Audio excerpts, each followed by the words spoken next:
no one's got a clue, seemingly, what's coming tomorrow from the payrolls report. We're looking at the estimates here at Bloomberg, and I can put up this chart for you because it captures it almost perfectly.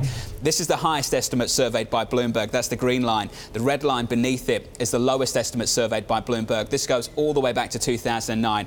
And you see the spread start to blow out. The spread now, and I'm going to make this a little bit bigger, 305,000 between the lowest estimate and the highest estimate ahead of payrolls tomorrow, the widest since 2010. You can see it on the chart. No one's got a clue what's coming tomorrow, have they? No, they don't. And the reality of the situation is the best forecast to have is just an average forecast. And in reality, that's really where payroll employment has been growing. It's been a very, very, very steady average. And if you had just, held on to the average, even though you may not have hit any of the individual points right, you've had a pretty good read on where payrolls are going, pretty good read on where the economy is going. And it just continues to be an economy that's growing at or about trend. Nothing more dramatic than that, nothing worse than that. And none of that's going to change. Steven Wieting, we were talking about how many people have jobs, which goodness knows is important.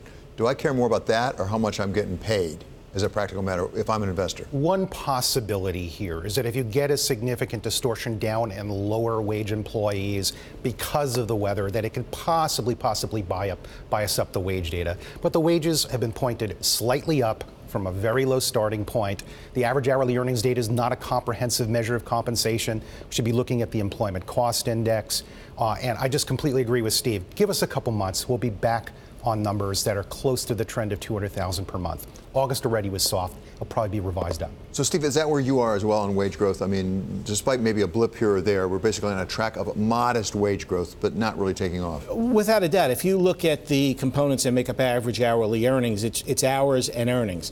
Earnings have been basically flat. The movement in average hourly earnings has been a function of hours going up and down, not earnings going up and down. Earnings have been very, very flat. And they're going to continue to be very, very flat because of the way the nature of this economy is. We still live in a world of excess supply.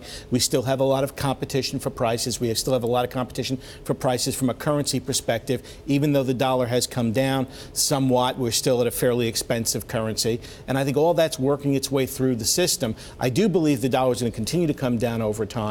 And that'll be important to see where we go in terms of markets going forward.